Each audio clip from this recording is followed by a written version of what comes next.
Hi friends, welcome. Today I want to talk about the work of Steve McCurry, who is in fact my favorite photographer, which is why this is like my third or fourth video about him on this channel. I want to talk about a specific subsection of his work today. But if you don't know who he is an iconic photographer. He has been a part of many an expedition. He has been on the cover of many magazines and many books. And if you don't know him by now, you'll probably know him when I say that he was the photographer who took the photo called the Afghan Girl, which was on the cover of National Geographic. Now, the part of his work that I want to focus on today is specifically around this concept that you see as a thematic thread running through his photography of daily life in different cultures. And so I've curated some photos around that idea. So I will put links below to his things. Of course, I would encourage you to check him out. Okay. The first photo of his I want to take a look at today is of a shepherd near Mexico City. We have a shepherd on a horse, his flock of sheep with him. We have behind him a giant aqueduct running through the background, one of those ancient contraptions that carries water from one place to another. Pretty amazing stuff. We have the sun coming through one of the arches of the aqueduct, lighting the horsemen and the sheep from behind, creating a silhouette. His flock of sheep have just finished crossing a railroad track, which provides some tension to the photo. Really beautiful composition. It's an exquisite composition. And so we have an interplay between this exquisite composition and the rawness of life of a shepherd. I think the idea of the shepherd and the sheep is really incredible. It's an analogy used in the Bible a lot. I think the Bible's quite rad, so I know a lot about these analogies, and it's interesting to see this done in real life today and that it is still something that exists. And I would love to hang out with a shepherd and get to know one and see how these analogies are made real, how they still exist, how you still have to protect the flock, right? You have to keep the flock from getting hit by trains. But we have a thoughtfully romanticized frame here. And this is a thread that runs through his work. And I wanted to use this photo as an example, as a beginning to talk about that thread more. In the next one, we have some monks in Nova Scotia playing baseball, I believe. Could be cricket, but probably baseball. We have a man with a bat hitting a ball. Looks like it was a poor hit. We have a plate made out of cardboard on the ground. Provides a lot of character to this scene. We have a man sitting down with his catcher's mitt, and he's about to catch the ball, but he's not going to catch it because it's not going to come to him because it looks like the ball's going to go flying and hit the photographer. We have the umpire behind the catcher. We have other players scattered about in the distance, or a player and then some other people hanging out. So we have a lot of context elements in this photo that builds the scene for us. We have a barn or a house on the right. We have the ocean on the left. We have the landscape elements of Nova Scotia to put us where we are in this scene. We also have relational connection points here. We are able to look at the expressions of the people, see how much fun they're having, see a familiar game if you live in the West, and connect with these people who are wearing these funny red robes. In the next one, taken in Myanmar, we have what looks like an endless number of women wearing pink in a factory, doing some sort of sewing job. They're all looking down with their work, very focused and intent. And we have a single woman who is broken away from the pattern of all the other ones because of her expression. She's pointing more towards us. She's looking up more. She's looking off camera, but she separated herself from the rest. And this was probably an intentional decision by Steve, something he paid attention to. But we have glorious edges all around in this very complex scene. Nothing's poking in a weird way, once again. We have a poeticized feel here. It's an environment that's quite raw. It's full of work and duty and everyday life. These women come here every day and do this over and over. But Steve has taken this photo in a way that makes this scene have a poeticized feel that draws us into what's happening here, makes us interested, makes us think about what this is, what this means, how we feel about this. And this single woman, we have a single separated person from the bunch. And because of the look on her face, very natural, very uncontrived, you can study her face. She is a force in this photo. She gives it power.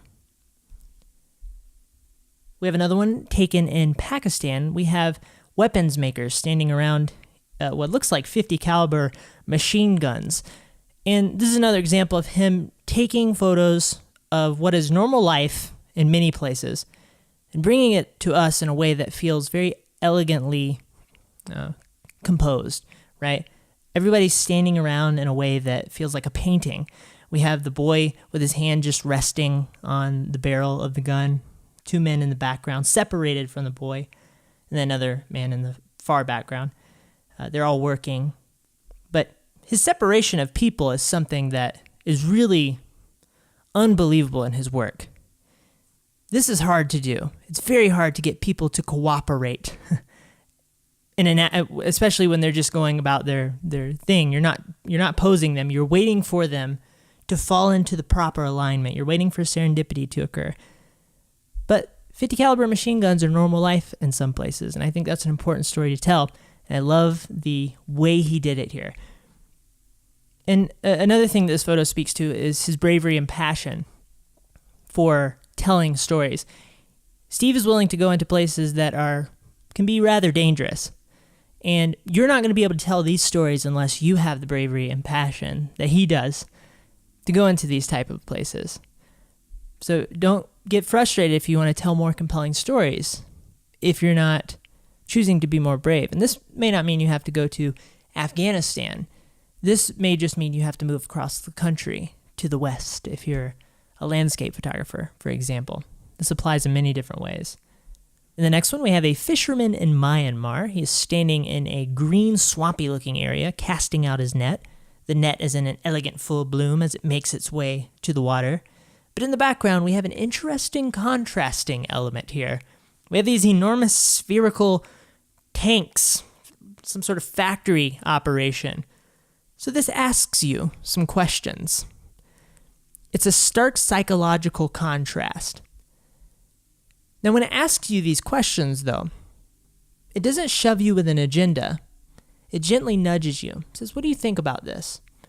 And while I believe Steve would not consider himself a photojournalist, this is good photojournalism. I also love, in terms of the compositional quality of this photo, I also love the way he shot and cropped this, where he sort of cut off the top of the tanks a little bit. It's a rather tight, rather lean framing, and this provides an energetic quality to the photo that I really enjoy. This next one I really love. I have a lot to say about it. It was taken in Havana, Cuba. We have a man standing in his room, very near his bed. Now, I want to note the nearness to his bed. He's standing by his bed almost like it's a friend, like it's an old friend that he's spent years with. Just a little touch, which I think is really wonderful. But this scene is overflowing with character. His room has this crazy red texture, worn texture on the walls. The carpets look quite worn. Everything looks very worn in this photo. You get the feeling that he's spent and he spends his days here. He's looking off in an interesting way from the camera. So it's not a portrait of this man in the sense that he's, staring into the camera. Steve told him to stand there and look. He told him to stand there and look off, or he just told him to stand there and he did look off. Either way, it doesn't feel like a contrived pose. The man looks deep in thought because of this. There's a lot of things we can pull from his expression.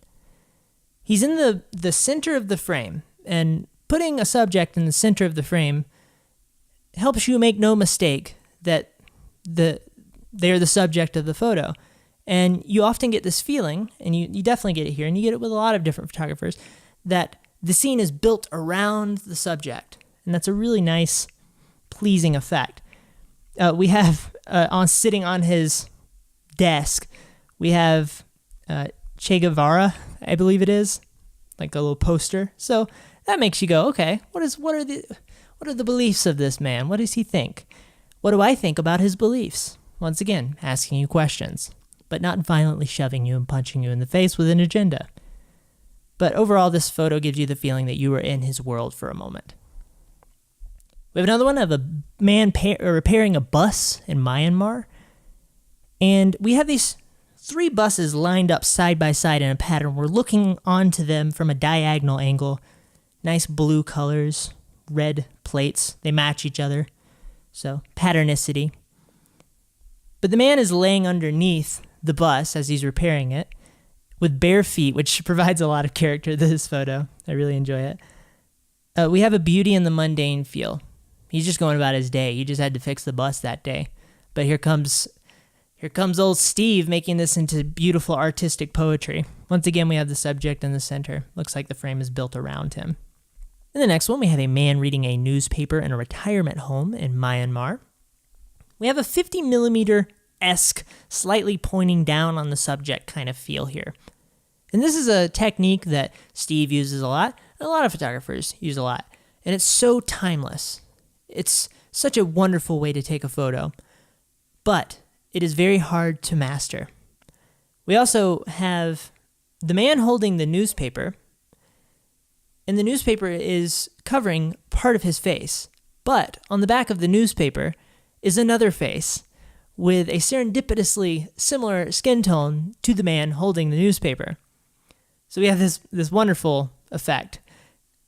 One thing that is important about faces is that faces are important. We engage with faces on such a deep level. What the eyes are doing, what the mouth is doing, where they're looking, right? You're walking down the street and somebody's looking up at a building. You're going to look up at that building because you're wondering what's going on. Somebody's gazing at you a certain way. You know that that's very important. There's a wiring in us for faces. And so this is why it's such a powerful force in images. And Steve utilized the face in an interesting way here to create an immersive photo. This technique, though, of having a face cut off by another face on a newspaper or poster or something of this sort, is a technique used by specifically street photographers a lot. And I think one of the things that makes it become so interesting in this photo in particular is it's more than just a fun technique. There's a story behind it. Steve's work is rich with meaning and emotional depth. So when he uses this technique, it's only to serve the greater purpose, whereas with a lot of photos, you get the feeling that they saw it happen and it just felt fun, and I'm sure they ascribe some meaning to it, but that doesn't necessarily mean the photo has conveyed the same type of meaning. So without a story, this technique is just fun. It's just enjoyable to look at. That's an important distinction, I think. Also, in terms of the elegant little things of this photo, the placement of the man's hand on the newspaper is something that I think is quite wonderful as well.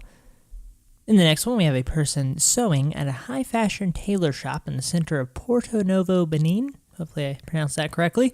We have a slight smile on the person's face, and I love when a photographer can capture this contrast between happiness or contentness and hard work.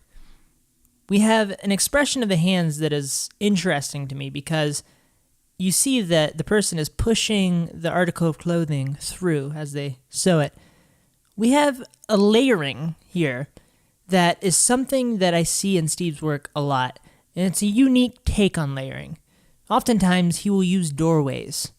So in this case, we have the brighter foreground with the person sewing, and in the darker background, through a doorway, we have some other people doing various other things.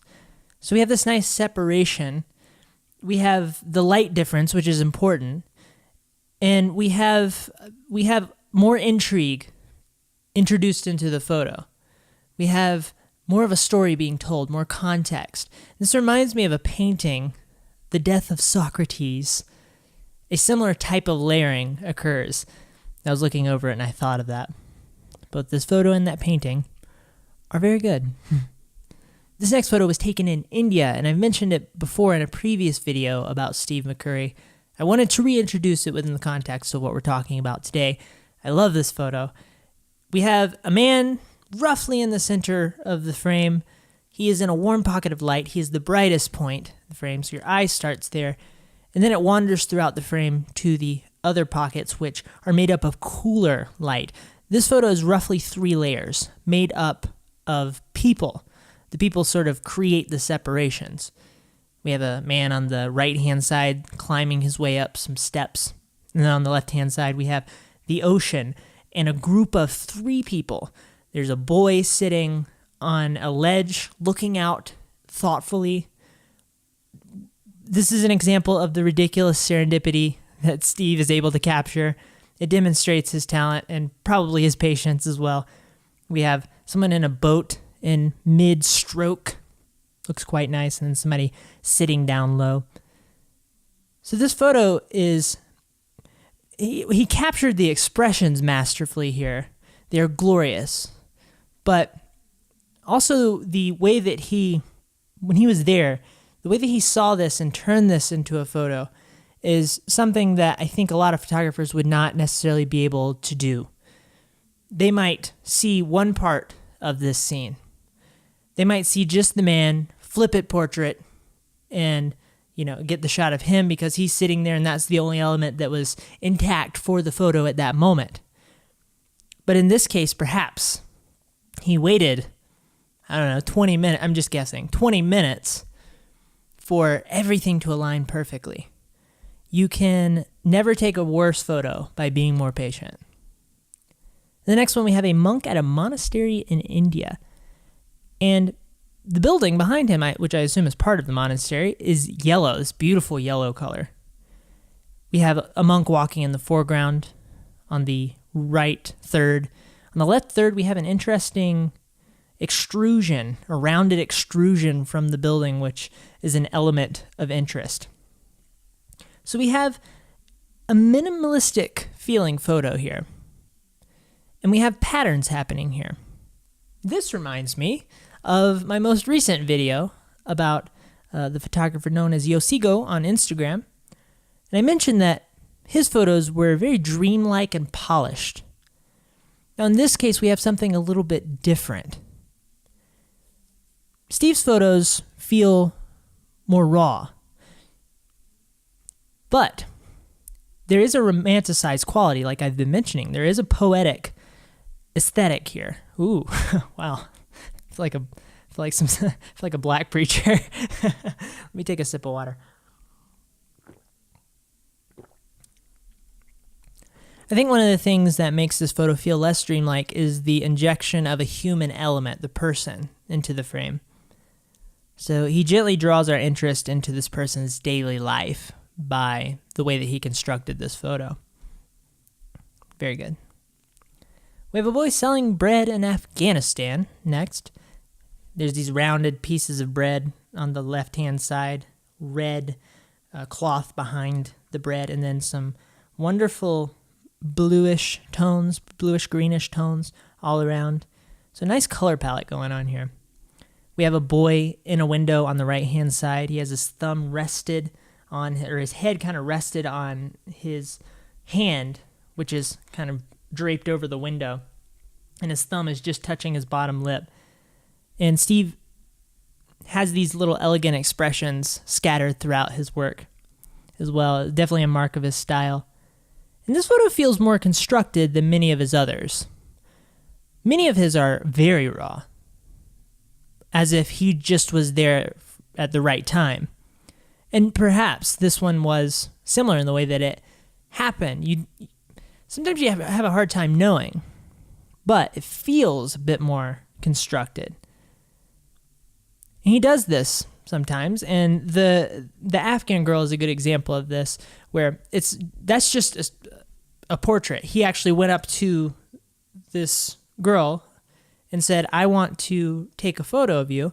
Can you go to this position, look into the camera, probably do whatever feels natural for you?" And then we got that absurdly glorious natural look that made the photo so iconic, and those big eyes. An example of another type of romanticization to tell a story of a person in a scene is my friend Will Crooks, which I've had on here many times. I've mentioned his photos many times. He often speaks about, he's a street style photographer, so he goes out into the streets of wherever he lives, which happens to be Greenville, South Carolina. He's been there for as long as I've known him. And he takes these wonderfully polished portraits of random people he finds on the street wearing interesting things with interesting looks. And he often speaks about how it's his goal to romanticize them in order to tell the story in a certain way. And this is one way to tell the story of a place and a people. There are many different ways. In the next one, we have a vendor selling fruit and vegetables in front of a discarded movie poster in Cambodia. So we have this enormous movie poster filling up the frame, these gigantic eyes looking straight at the camera on the movie poster.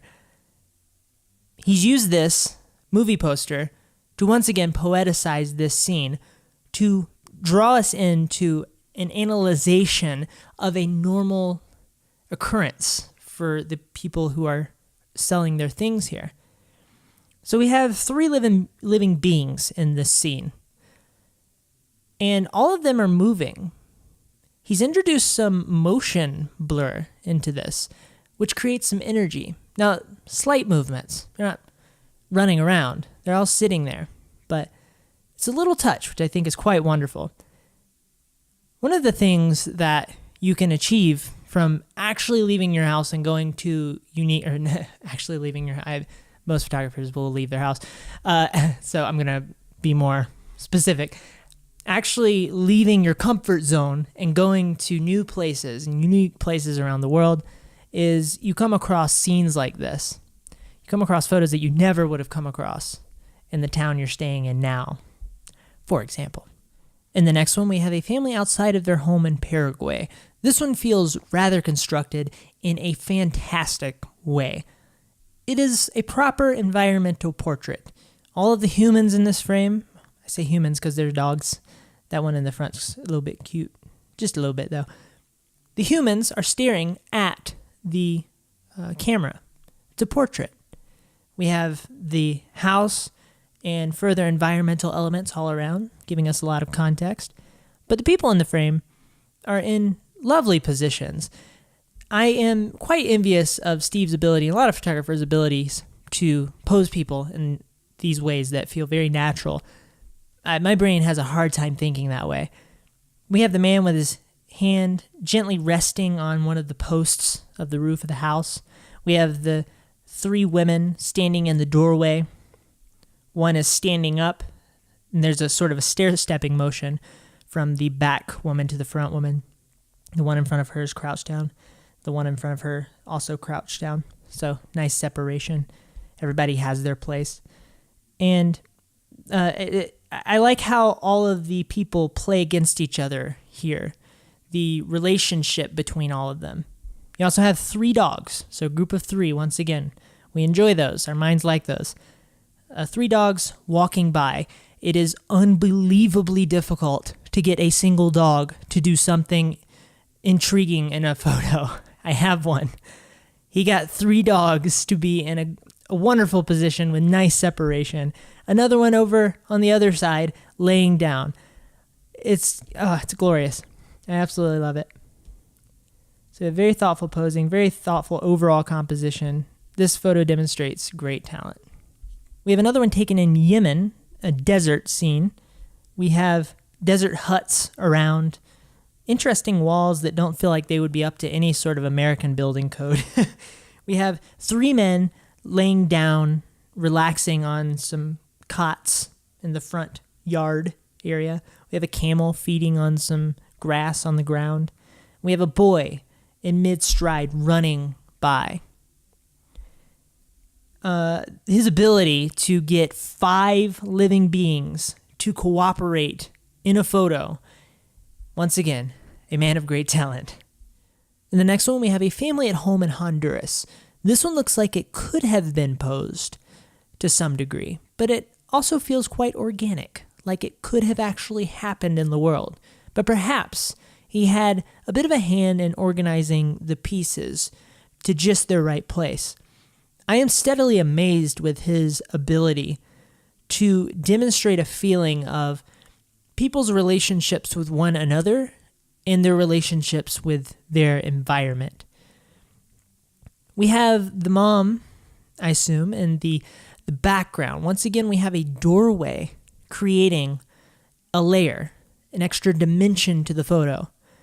It's a darker area. In the foreground, we have the brighter area with the closer up, more prominent subjects. I'll get to them in just a moment. We have the mom doing something, perhaps cooking, going about whatever, it looks like a normal daily activity. And in the foreground, the brighter area, also we have a light up at the top, which is just a nice little touch, like a light bulb, just a point of light.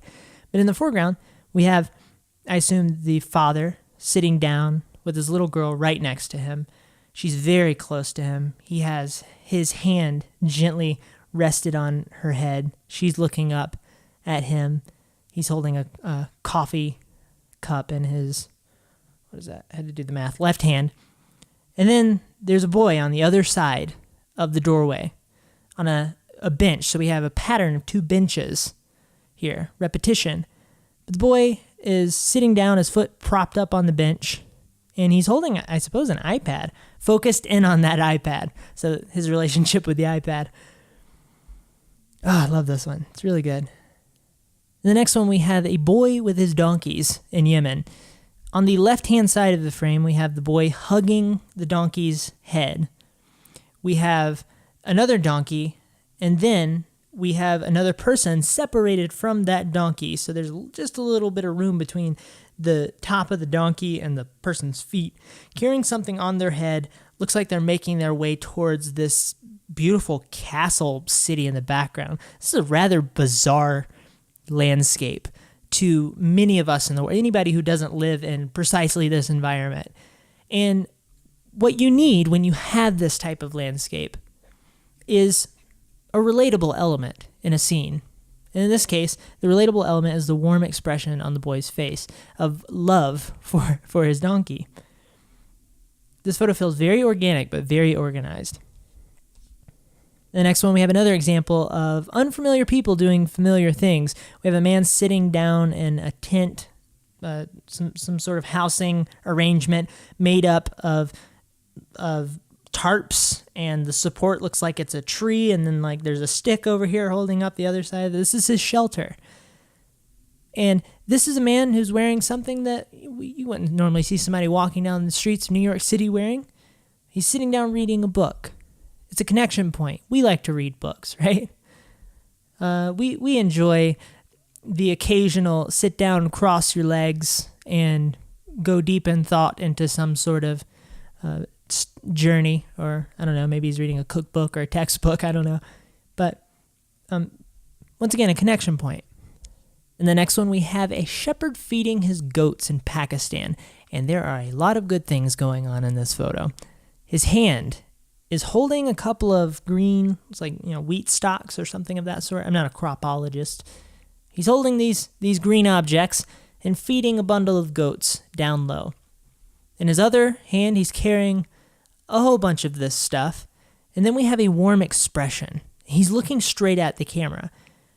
It actually does look like he may be looking slightly off camera, though. So connecting with Steve or another person next to Steve. So we have a human connection between two people. This friendly look makes him come off as a friendly person. So we connect with him on a deep level. This can generate empathy. An expression can generate empathy. And this is important. We need more empathy in the world for people who are not like us. We need something that looks familiar. We need a look from somebody that says, I could sit down and have bread with this guy and have a conversation with this guy. Conversations are a big deal. Empathy is also incredibly important when somebody is in a bad position. So a war photo, this sort of thing. In this case, this looks like a perfectly happy shepherd man with an authentic and kind expression. In the next one, we have a vertical photo of a barbershop in Myanmar. This is a polished composition. We have a group of 3 barbers, and the people who are getting barberized, they are matching each other almost perfectly. Everybody's in sort of the same position. So this photo becomes romanticized by patterns. This photo engages you from the repetition. In the next one, we have two, I believe you pronounce it, Padang women in a market in Myanmar. So they are part of that tribe where one of maybe a couple, I'm not sure if there's only one or multiple tribes, where you extend your neck with those rings. So we have people who to us look quite different on the cover, right? But this is contrasted against a kind expression between the two that we have here.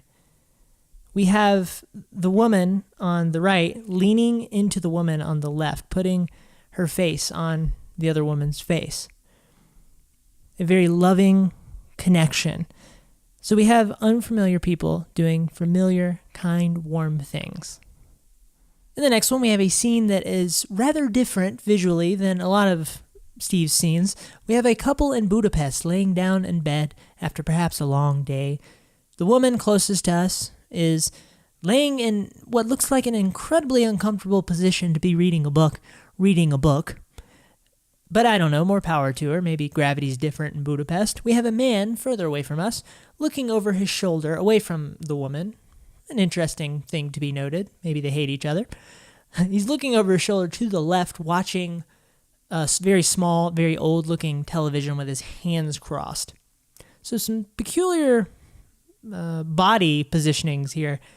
But this photo feels like a painting. It feels like a work of art that could be studied for eras to come by historians and NASA.